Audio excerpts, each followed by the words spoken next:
The views expressed on the following broadcasts do not necessarily reflect those of KHLT, Take 12 Radio, or our affiliates. The opinions on this show should not be considered as medical, psychological, or professional advice and are those of the host, co-host, and guest. Take 12 Radio and KHLT Recovery Broadcasting are not affiliated with any particular 12-step fellowship. One day at a time with its failures and fears, with portion of pain and burden of care, we must meet.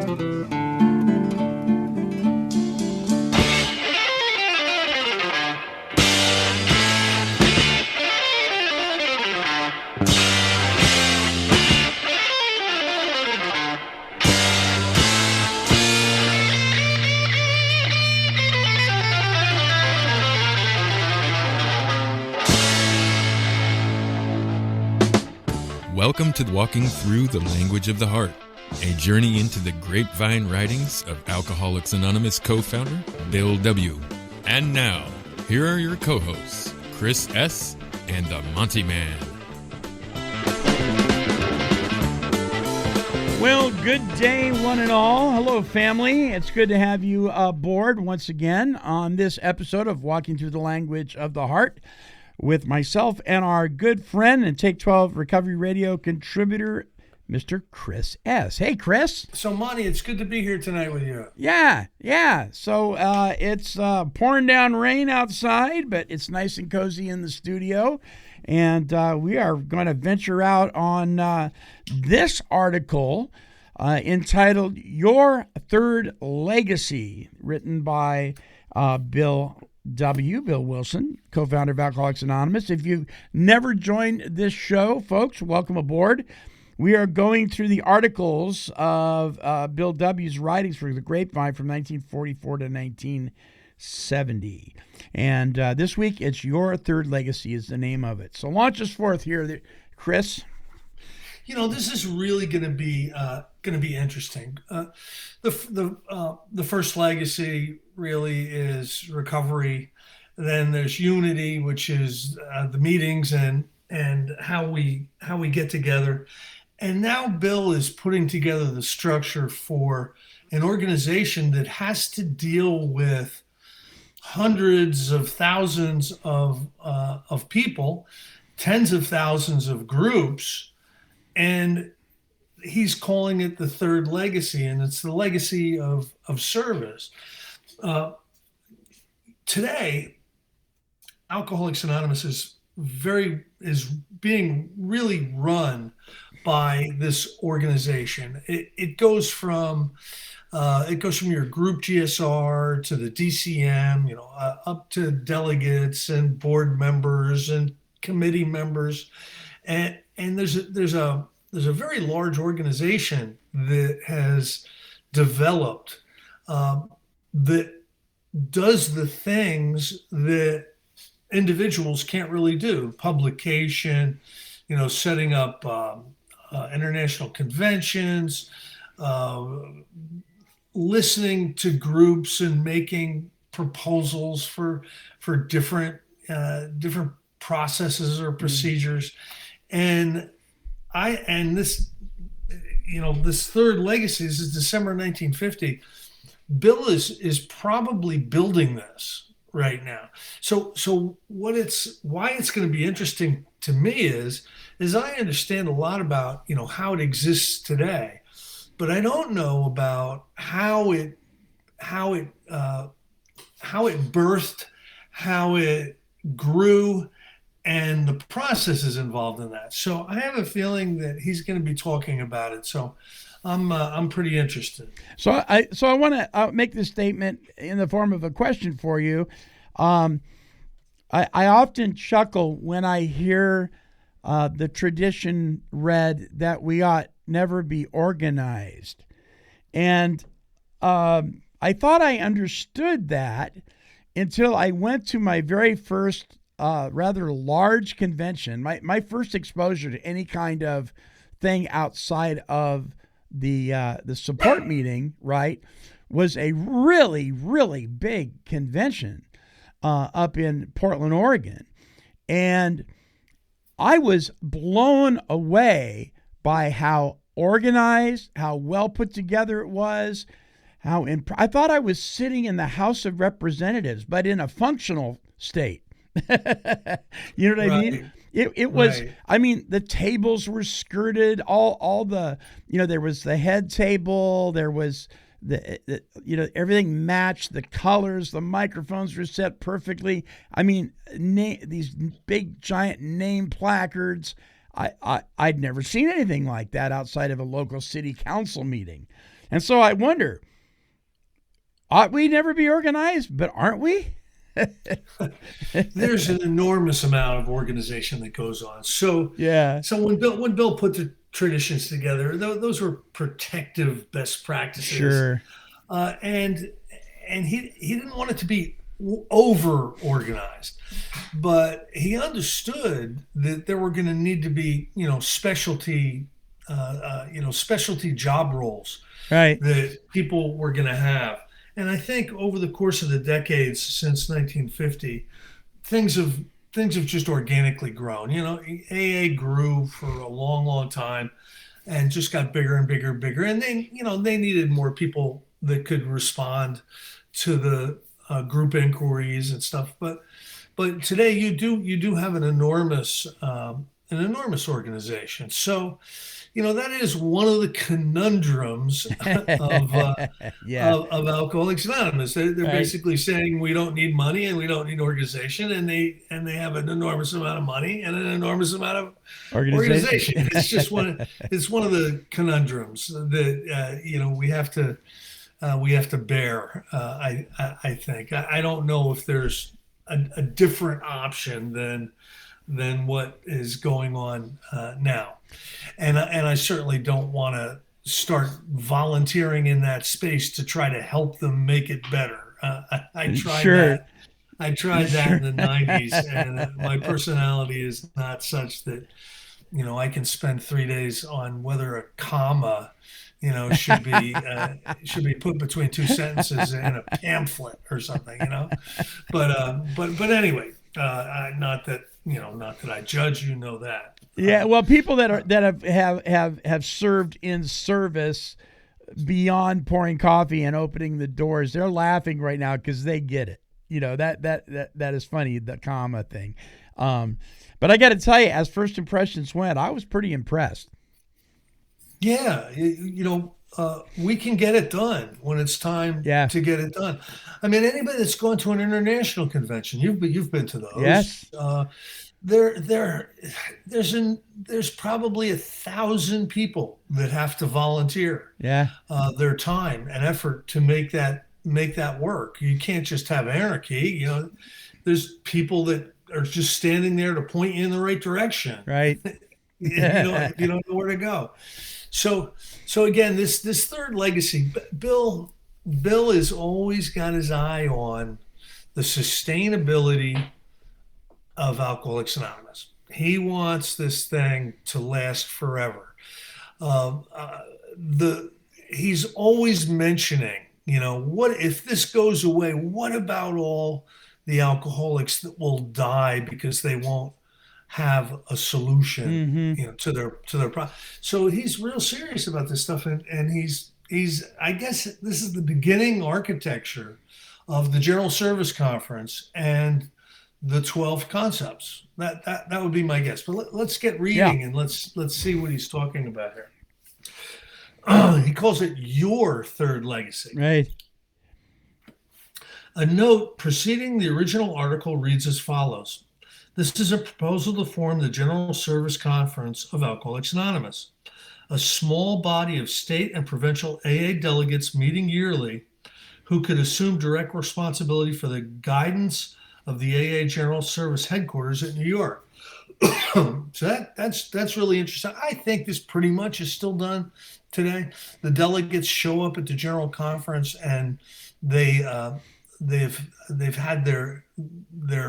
crunched the data from the votes.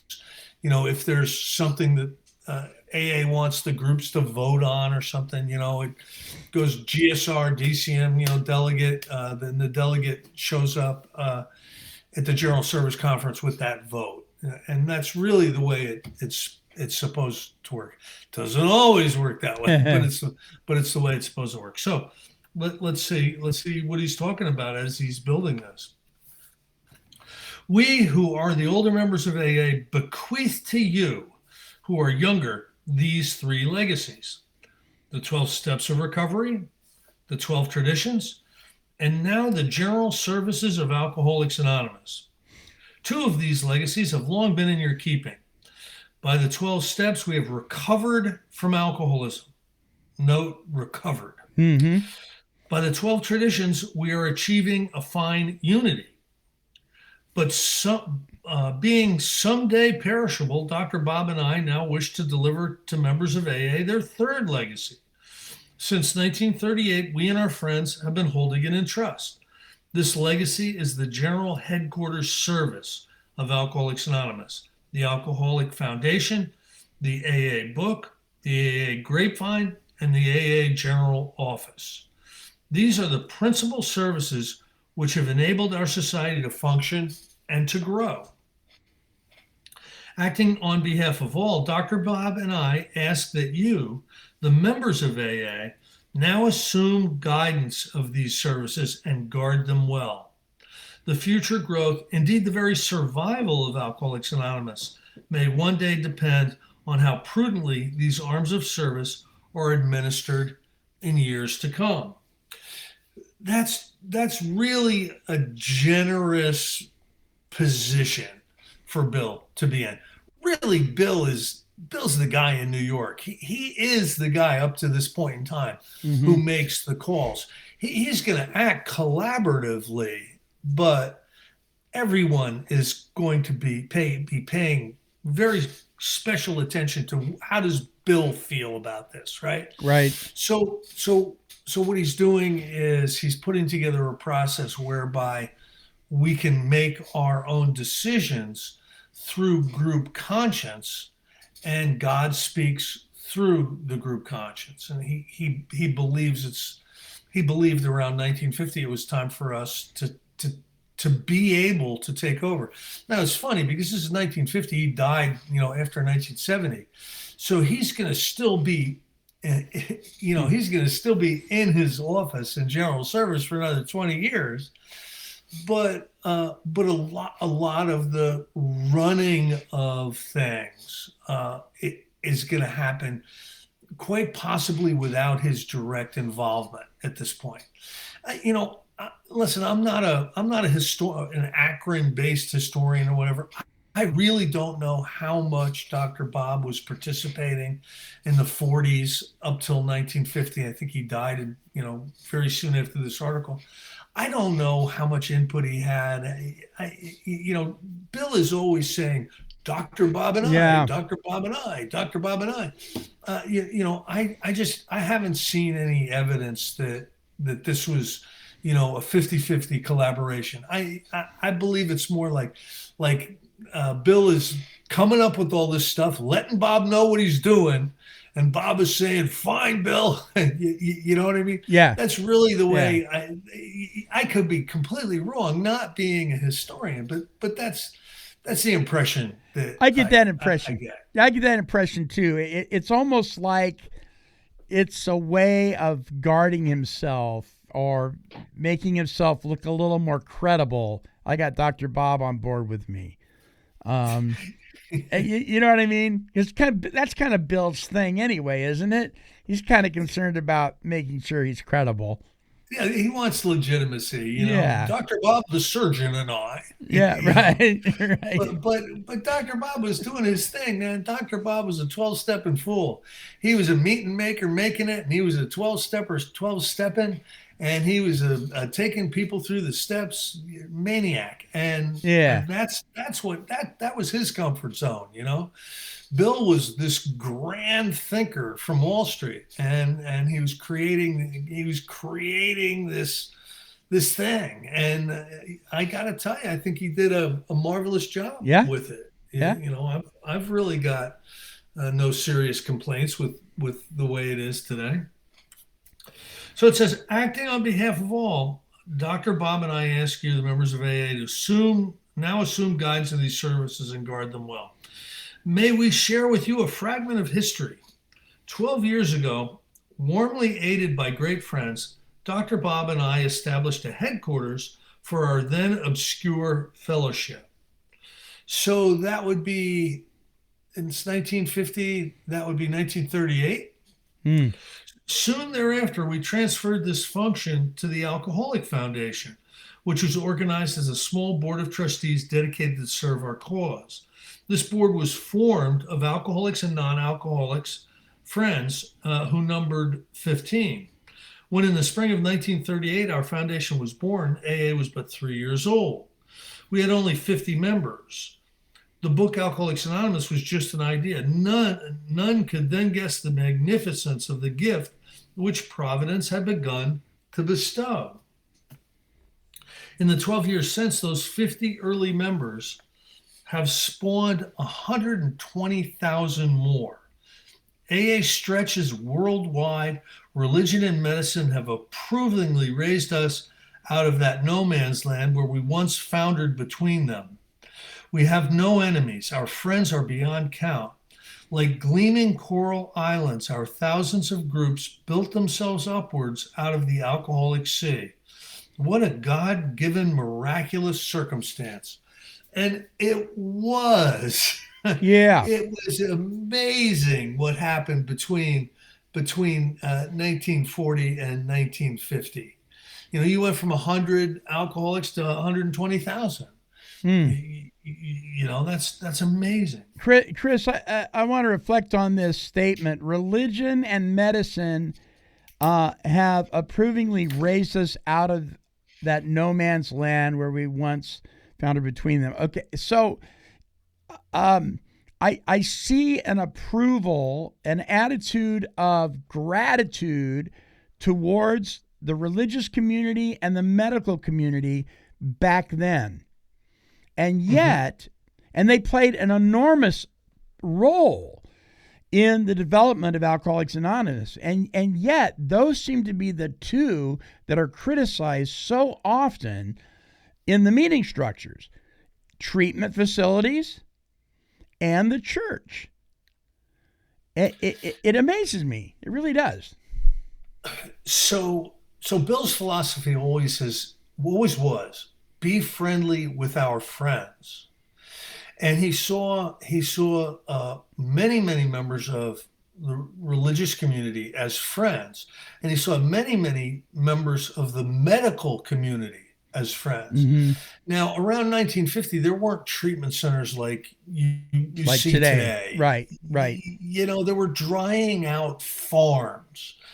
Mental health facilities. And there were mental health facilities that, you know, go to the hospital, you know, kind of a thing. So it was different, but both the people in religion and the people in the medical community who saw what was going on with Alcoholics Anonymous, you had to be approving of it. I mean, it was not only saving lives, it was transforming the lives that had been saved to something much better than they'd been before.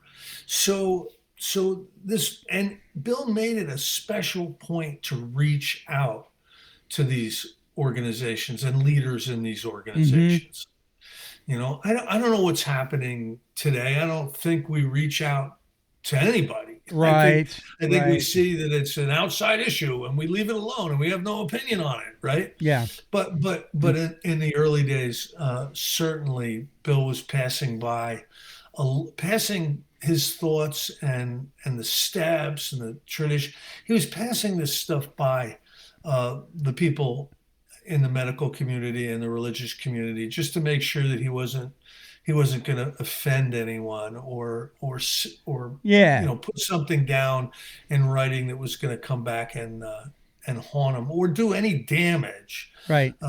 He really wanted to do the least damage, you know, possible, and remain friendly with our friends. But you're right. You know, there are a lot of things that get criticized by people. It's a good thing our policies really don't allow us as a society to criticize anything. Sure. You know what I mean? Yeah, you bet. There's a difference between an individual member's opinion about something and the stance that AA as a whole takes on it. Yeah, AA's not going to take a stand on anything. That's another thing that's kind of amazing, but it's been a good procedure. Through our rather feverish intimacy, the Alcoholic Foundation board, unseen by many, quietly played a great part in the formation and spread of our well-loved society. Acting through our general office, the book Alcoholics Anonymous, and latterly the Grapevine, the foundation became directly responsible for half our growth and effectiveness, both in quality and quantity. There can be no question about that. Now, a lot of these early board members, it was a real team. It was a bunch of Rockefeller people who had an enormous sway, probably more than we would have wanted them to.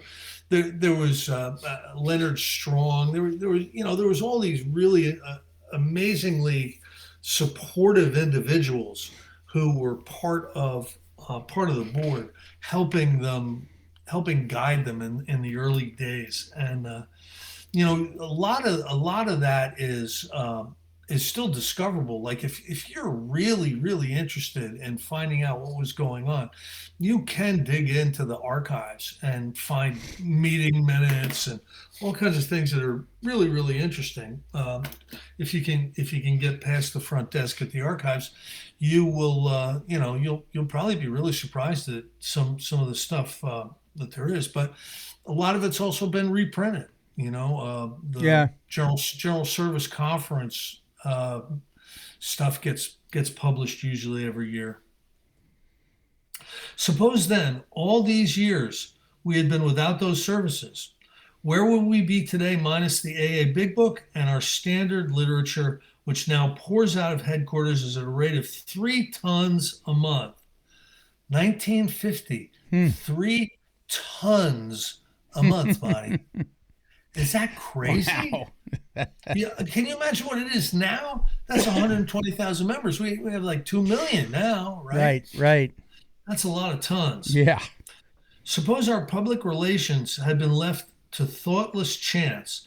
Suppose no one had been assigned to encourage good publicity and discourage the bad.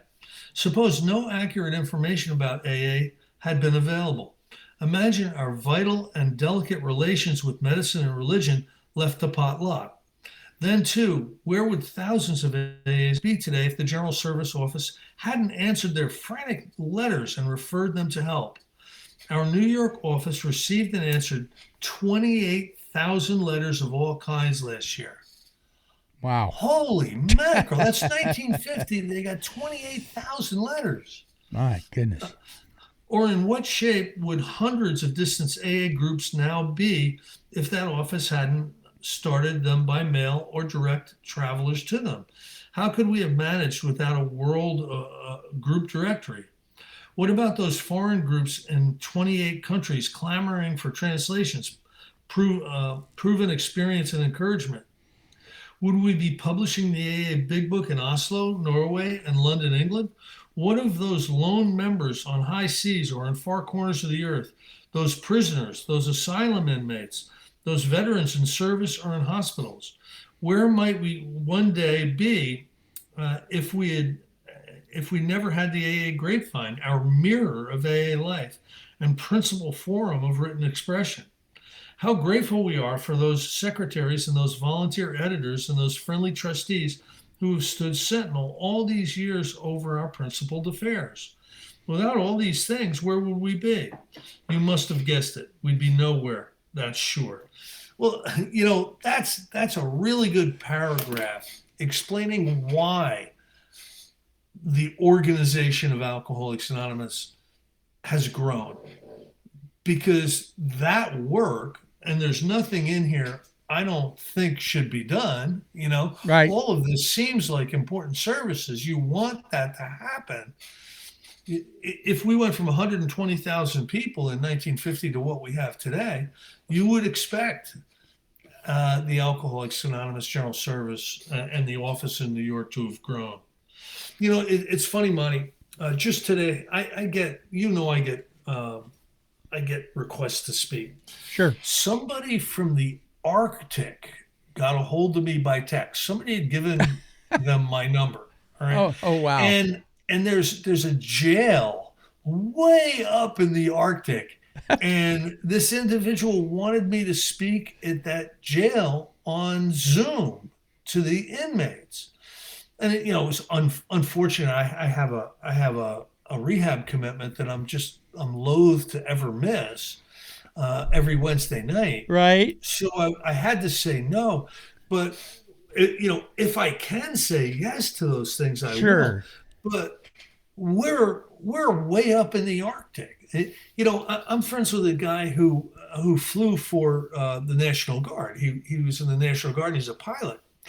And one of his stops was the North Pole. And he told me there's a good AA meeting on the North Pole. Oh, my goodness sakes. If you can imagine. Wow. That was about 20 years ago. Yeah. But we're everywhere now. We're everywhere. So should there be an office that's going to answer letters and take care of literature and mail stuff and answer questions about issues? Absolutely. So Bill from 1938 until 1950 was overseeing all this stuff, and that's an enormous endeavor.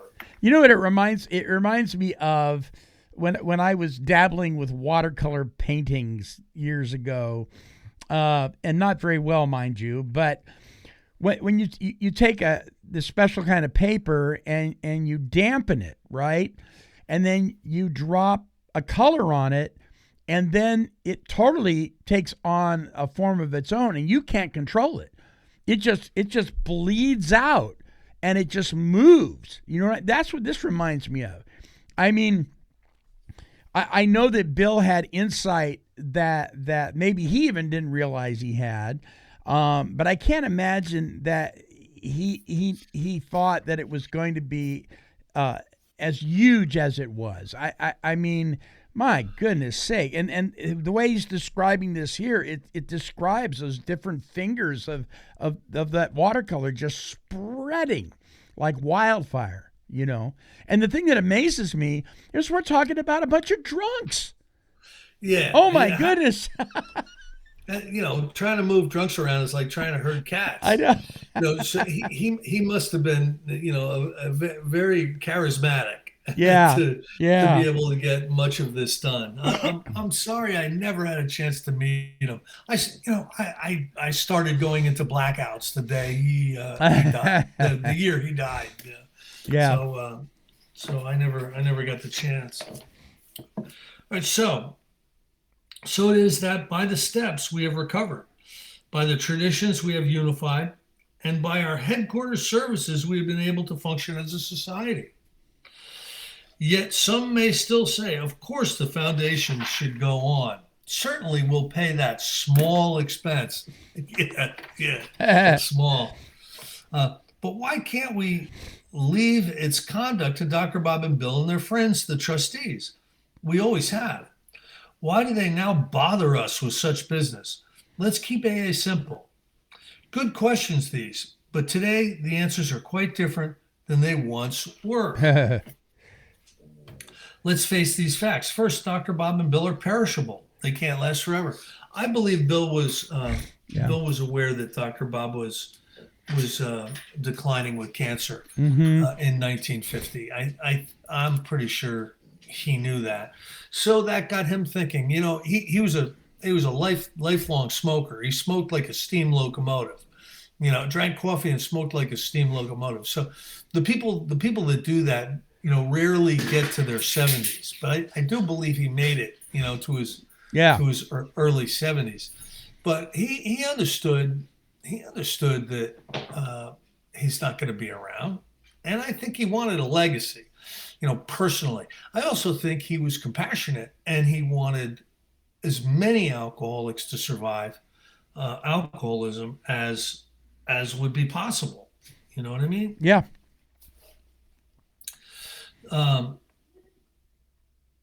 Second, their friends, the trustees, are almost unknown to the AA movement. They kind of still are. Yeah, I was going to say, aren't they know still? what I mean? Yeah, yeah. You know what I mean, Monty? Um, I told you, I think last week, I went to one general service conference because I was invited because I was sponsoring a Grapevine editor, and he had a spare ticket. And, you know, when you get a chance to do something like that, You do it. normally you have to be delegate and above to be able to get into that thing.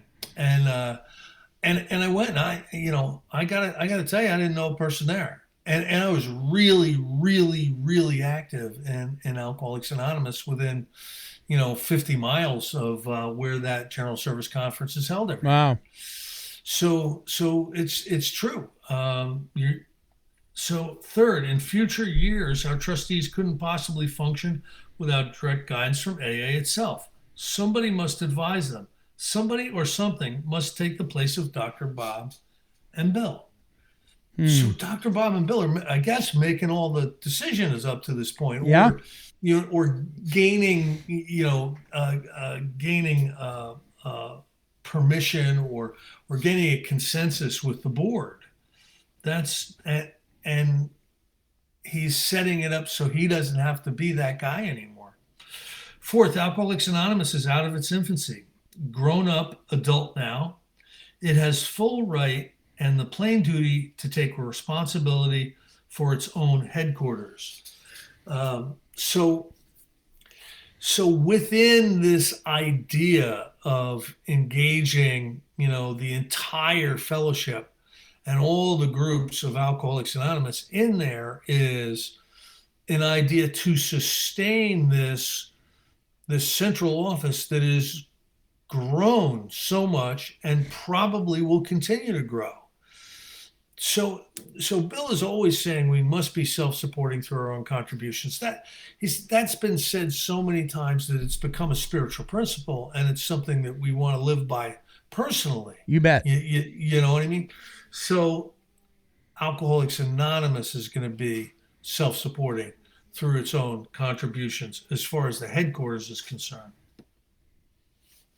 Fifth, clearly then, unless the foundation is firmly anchored through state and provincial representatives to the movement it serves, a headquarters breakdown will someday be inevitable. When its old-timers vanish, an isolated foundation couldn't survive one grave mistake or serious controversy. Any storm could blow it down. Its revival wouldn't be simple. Possibly it could never be revived.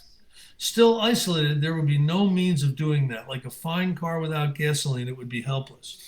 So Bill was well aware of the Washingtonians, the Washingtonian movement. And I think we've talked about this before, but basically the Washingtonians it was a formation of a bunch of men in Baltimore in the mid-1800s who got together to stick together to quit drinking alcohol. There's a number of them. And they ended up forming this Washingtonian Society. And they grew by leaps and bounds. People got sober like crazy in the Washingtonians. They had an enormous membership within a couple of years. And what happened is they engaged in things that really their business, like the abolition of slavery, the prohibition to alcohol. There were pro-slavery, abolitionists. There were people. There were wet people. There were dry people. And it set a fertile ground for contentious controversy within the group. And they went from, I don't know, a couple 100,000 members to zero within a couple of years because these controversies blew them up. Bill had the history of that. So that's got to be in his mind that he wants to steer us away from something like that happening.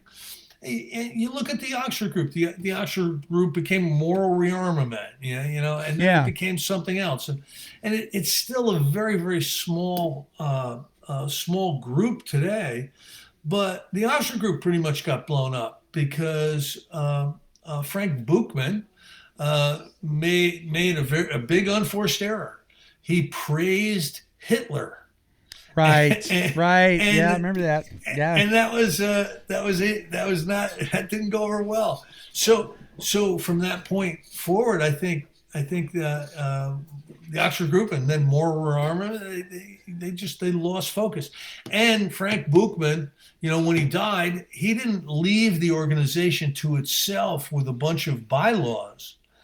He put somebody in charge like he was a CEO. He had a succession plan, and he put somebody in charge who wasn't any good. and that was another unforced error, and the Oxford Group, more rearmament kind of dissolved to something that's just almost a curiosity today. It's not really a vital organization.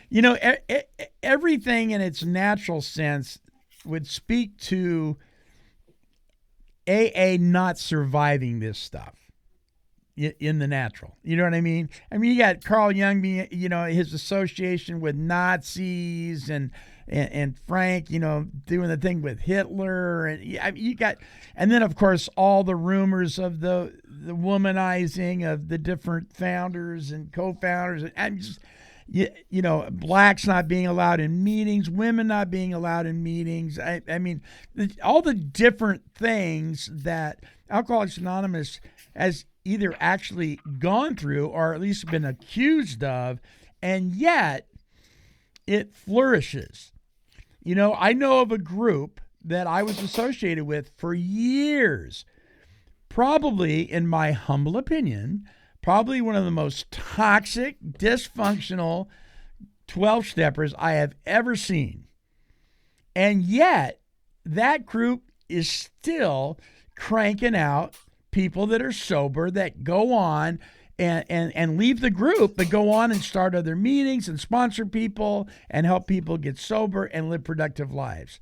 Now, how in the heck does that happen other than the hand of Providence? Bill would call all those things growing pains. Sure. They were survivable because of the structure that he had put together.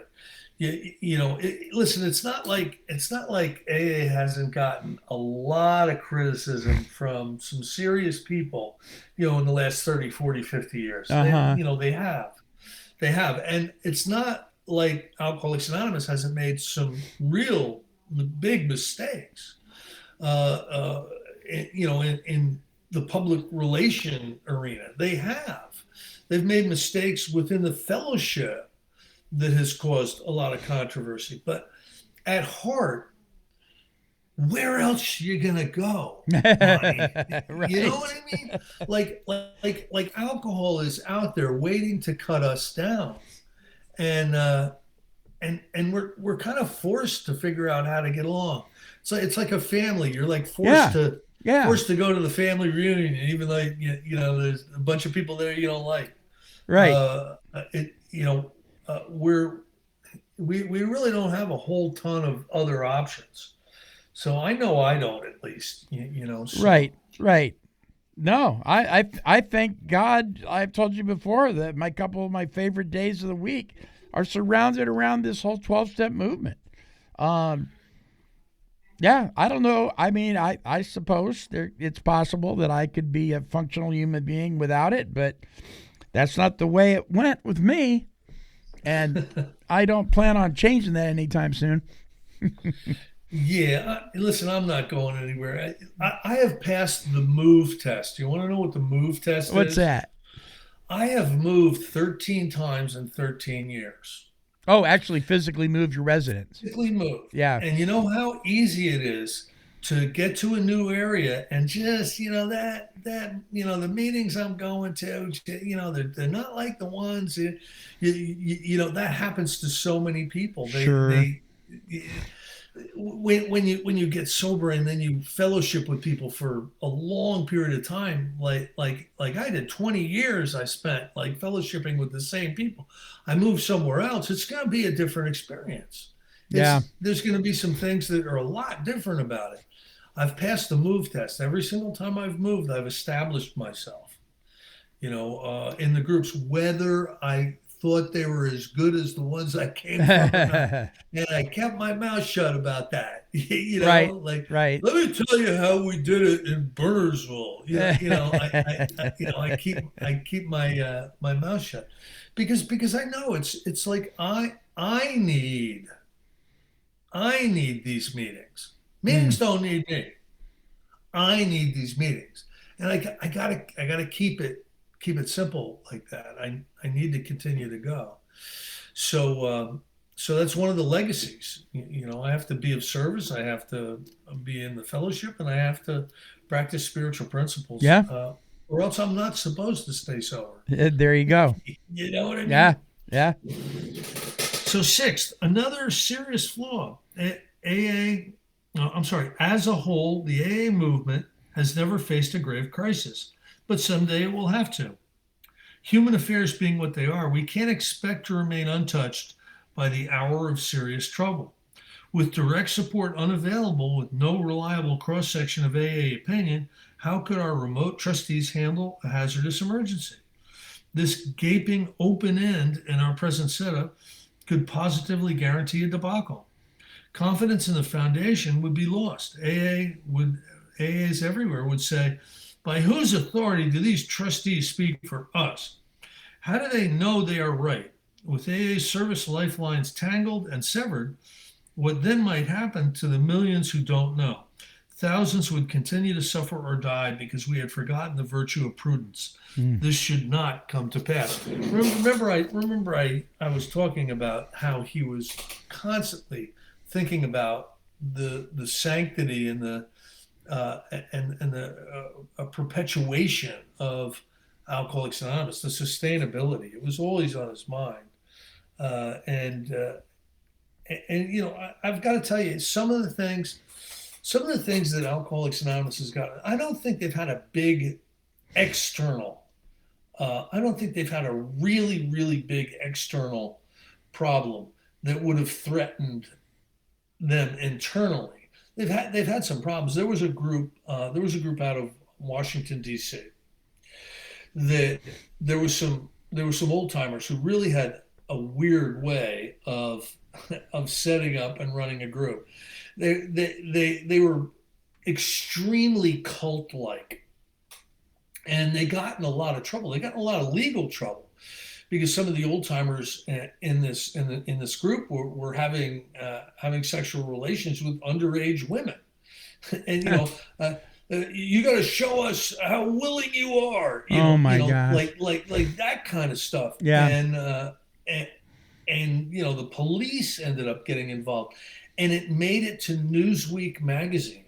The article on these old timers and what they were doing in this AA group made it to Newsweek magazine. You can Google it and you'll find it. And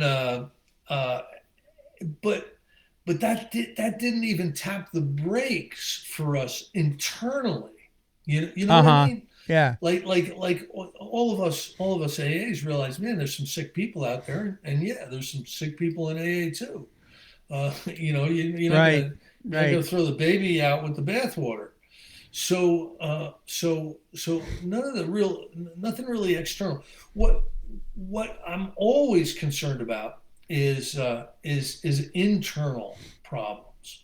Mm-hmm. If Alcoholics Anonymous is going to get blown up, it's going to get blown up by its own fault. Mm. You know what I mean? And I haven't seen anything that borders on that to this point in time. There's some things I vehemently disagree with that Alcoholics Anonymous has been trying to push for a long time now.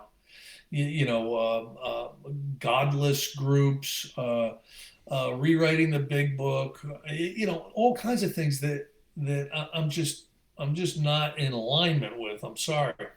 But that's not going to tap my brakes as far as being an Alcoholics Anonymous member. So let me ask you. Let me ask you this.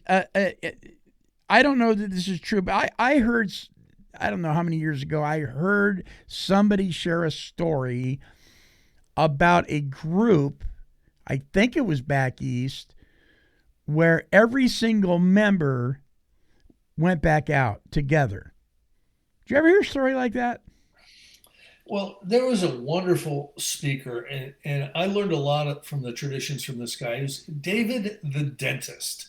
David Aronofsky from Texas. He's long gone now, so I can use his last name. Yeah. But he would tell stories. He would take you through the traditions, and then he would tell you stories because he'd been around in the 50s. He'd been around forever. And he told a story about this one group where a woman joins the group, and the woman gets drunk, calls one of the group members over. That group member gets drunk. They call another group member over. That group member gets drunk, and one by one, every single person in the group shows up at this woman's house and gets drunk. Wow. So there's stories that go back in our history. Listen, the flying blind period wasn't called that for nothing. Wow. There was a lot of failure along with all of this success that we're talking about. The success, the winners write the history. Mm-hmm. And we're talking about a lot of the success, but there was a lot of failure too in the early days. I think we learned what not to do from many of those failures. Sure. I think I love I think that Alcoholics Anonymous, I know Narcotics Anonymous has them. There was a group called Alcoholics for Christ years ago that had them, their own urban legends, right? And a couple of my favorites, and I classify an urban legend as might be true, might not be true. At the very least, it's real fun to share, Right. And so the urban legend of the barkeep that has a giant pickled pig's feet jar filled with AA coins, and if you come in and you turn your coin in, the first 3 shots of whiskey are on the house. There's that urban legend, and I've heard that told in many different ways, right? There was a story of a guy who had written out his 5th step out on paper, and his wife found it, and she turned it into the cops, and the guy that showed up, the detective, showed up at his door and said, hey, Mr. So-and-so, is that you? Yes, it is. Well, congratulations. Meet your sponsor. There was that urban legend. Now I don't know if these things are true or not, but gosh, they're sure fun. Yeah, look, a lot of crazy things happen. Yeah. And some of my favorite stories come from David the dentist. There was a group that was they would gamble. It was an AA group, but it was a card group. While they were having their AA meeting, they would be playing poker, and it got busted by the police because gambling was illegal. Yeah. And every single person had their picture and their full name put in the paper the next day saying, Alcoholics Anonymous members, arrested for gambling. so there's a ton of great stories. We grew up. We certainly grew up. We're not going to be perfect anytime soon. No, I love it. But we did grow up. That is why the trustees, Dr. Bob and I, now propose the General Service Conference of Alcoholics Anonymous. That is why we urgently need your direct help. Our principal services must go on living.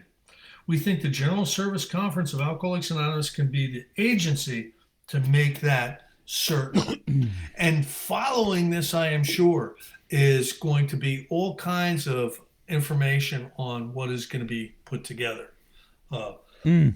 The bylaws and all that stuff is probably not going to be in the Grapevine, but he's going to be explaining, I'm sure, as we go through, what the important processes and principles that are going to be involved with the general service and how to relate to general service. It's going to be interesting.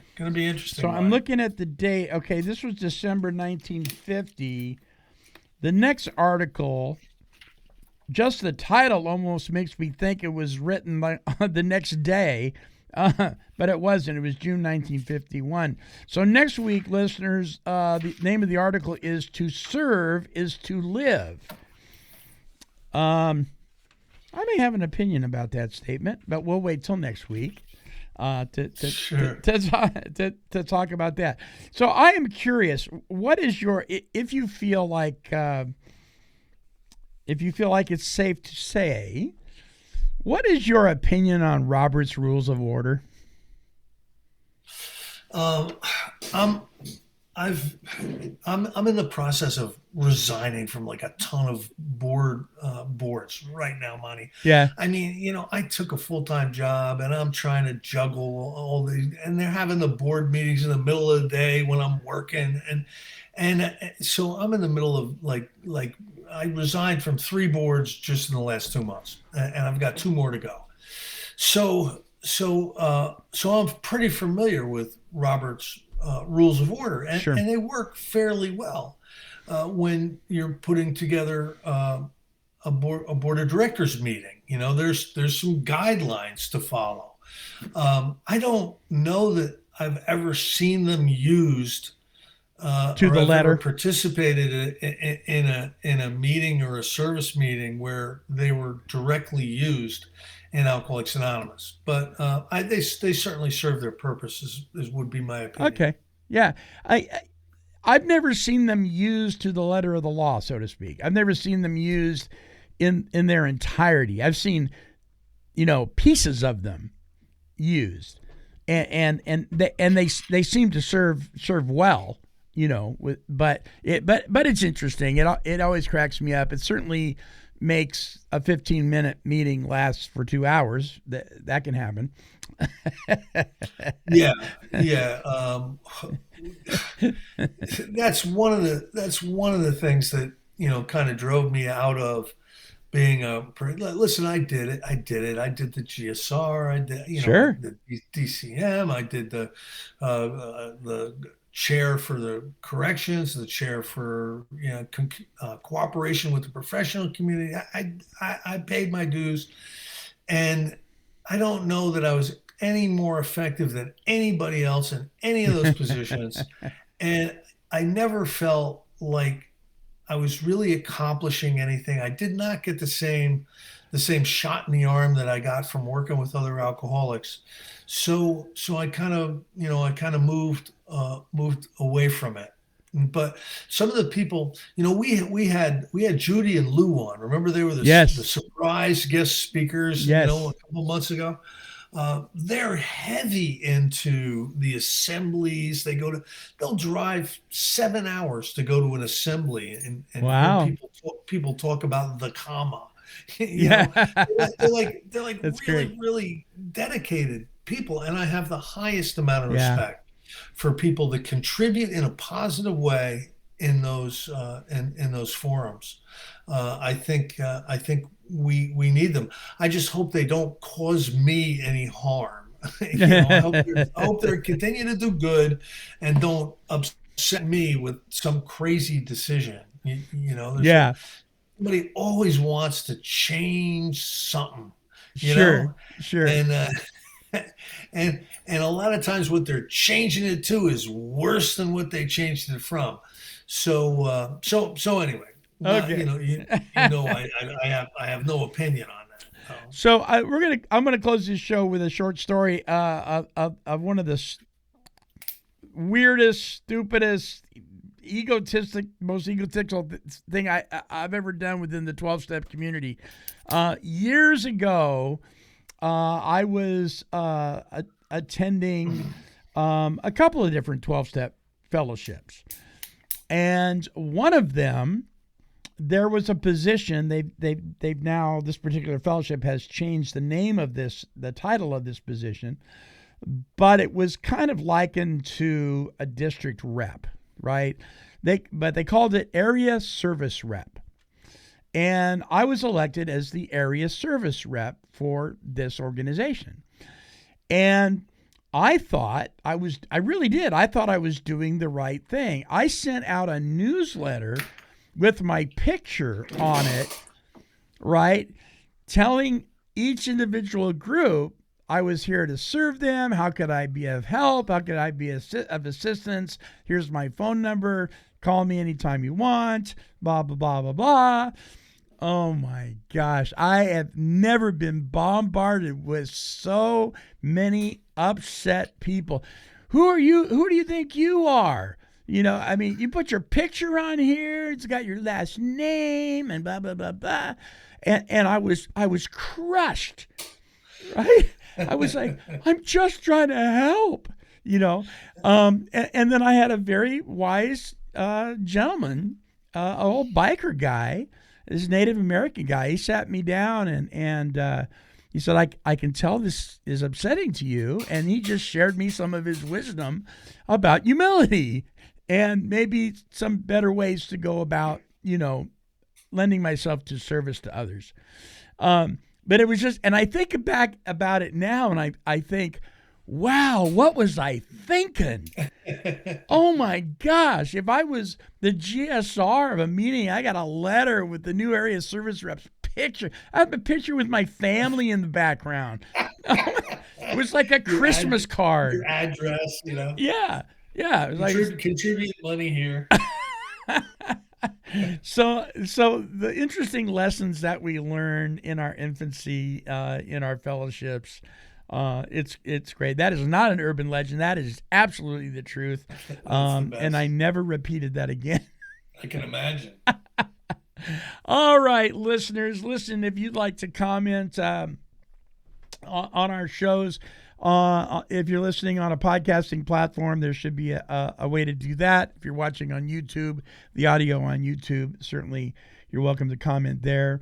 And if all else fails, email us at take12radio@comcast.net. We love to hear from you. All righty. We've got a handful of new people from my area that tune into the show, and they're really enjoying it. So a shout out to them. They know who they are. Thank you so much for tuning in. And we'll talk to you again next week, Chris. Excellent. All right. We'll see you then, Mike. All right, my friend. So, listen, if you want a copy of The Language of the Heart, the book we're going through, if you go to our website at take12radio.com, click on the Recovery Workshops banner, and then click on Walking Through the Language of the Heart. There's a link there on Amazon. You can get it directly from there. All right, until our next broadcast, this is the Monty'man along with Chris S., and we are wishing God's perfect serenity for you.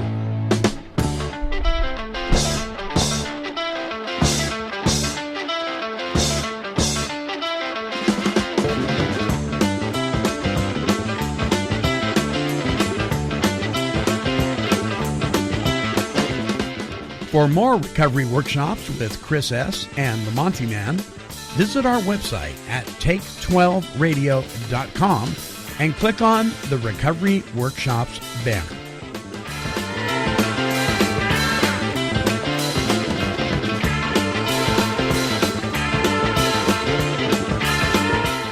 This has been a broadcast of Take 12 Recovery Radio and KHLT Recovery Broadcasting.